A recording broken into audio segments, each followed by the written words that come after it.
Ay tago nyo na lang ako sa pangalang Grace. Hello everyone! I want to share something. Please bear with me. I have a friend na may amoy putok. Literal na may amoy ang kilikili niya. May in-order kasi akong red dress sa Shopee at gusto niya itong hiramin. Naghahanap na lang ako minsan ng palusot para hindi niya mahiram. Like sinasabi ko na hiniram ng isa kong friend. Mga ganon. One time, nakisuyo ako na mag-order gamit ang Shopee account niya tapos binayaran ko na lang siya. Pagdating ng in-order kong dress, binuksan niya ito nang hindi ko alam. Nabasa ito ng anak niya, kaya nilabhan ko agad. Ang sabi ko, bakit mo binuksan?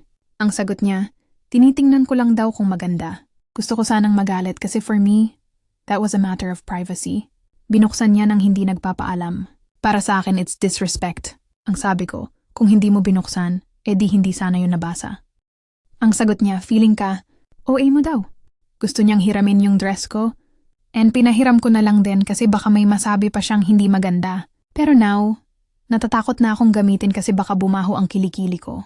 Kinausap ko siya before, kaso ang sabi niya, wala na daw amoy ang kilikili niya. Nawawala ba talaga yung amoy?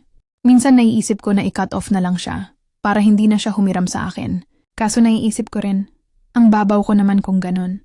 Napapansin ko rin lately na umiitim at nangangamoy ang kilikili ko na hindi naman dati ganito. Please, suggest naman kayo.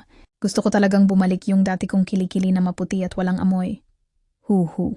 Bibilhan ko na rin siya. Babasahin ko lahat ng comments ninyo. Salamat po. P.S. Bago ko pinahiram yung dress ko, ang sabi ko, ingatan mo ha, kasi hindi ko pa nagagamit. Ang sagot niya, feeling mo naman. May mali ba sa sinabi ko?